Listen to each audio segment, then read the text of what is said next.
President Broussard, let me start with you. You just heard the Director of Homeland Security's explanation of what has happened this last week. What is your reaction? We have been abandoned by our own country.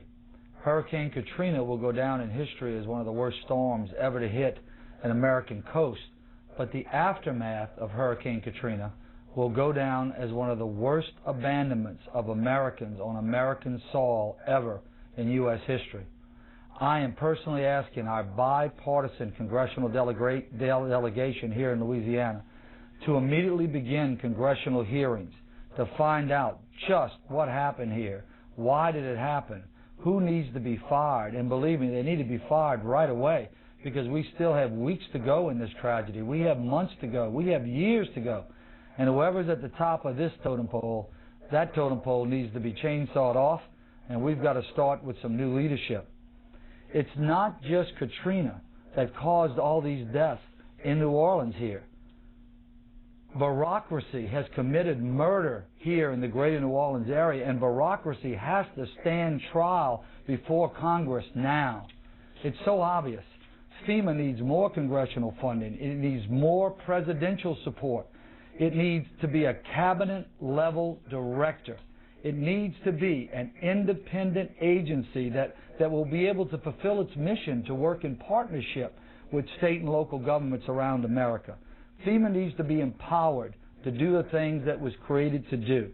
It needs to come somewhere like New Orleans with all of its force immediately, without red tape, without bureaucracy, act immediately with common sense and leadership, and save lives. Forget about the property. We can rebuild the property. It's got to be able to come in and save lives. We need strong leadership at the top of America right now in order to accomplish this into reconstructing FEMA. Mr. Broussard, let me ask, hold on, sir. Shouldn't the mayor of New Orleans and the governor of New Orleans bear some responsibility? Couldn't they have been much more forceful, much more effective, and much more organized in evacuating the area? Sir, they were told, like me, every single day, the cavalry's coming. On a federal level, the cavalry's coming, the cavalry's coming, the cavalry's coming. I have just begun to hear the hoofs of the cavalry. The cavalry's still not here yet, but I've begun to hear the hoofs, and we're almost a week out. Let me give you just 3 quick examples. We had Walmart deliver 3 trucks of water, trailer trucks of water. FEMA turned them back. They said we didn't need them. This was a week ago. FEMA, we had 1,000 gallons of diesel fuel on a Coast Guard vessel docked in my parish. The Coast Guard said, come get the fuel right away. When we got there with our trucks, they got a word. FEMA says, don't give you the fuel. Yesterday, FEMA comes in and cuts all of our emergency communication lines. They cut them without notice. Our sheriff, Harry Lee, goes back in. He reconnects the line. He posts armed guards on our line and says no one's getting near these lines.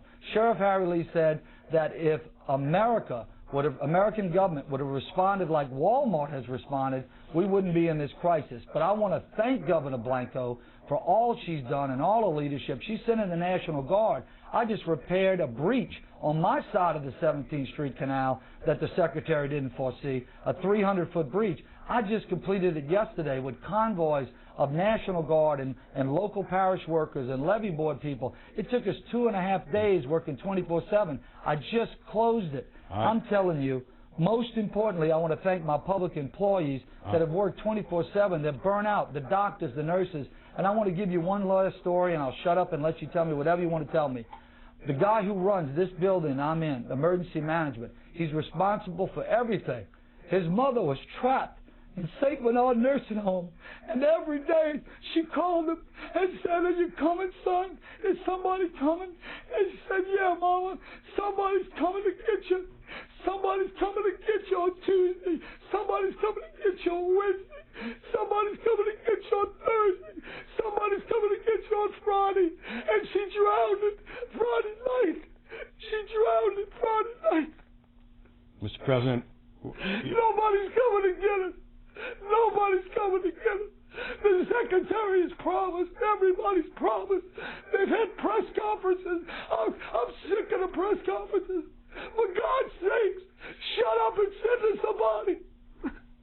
Just take a pause, Mr. President. While you gather yourself in your very emotional times, I understand.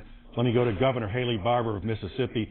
Governor Barbour, can you bring our audience up to date on what is happening in your state? How many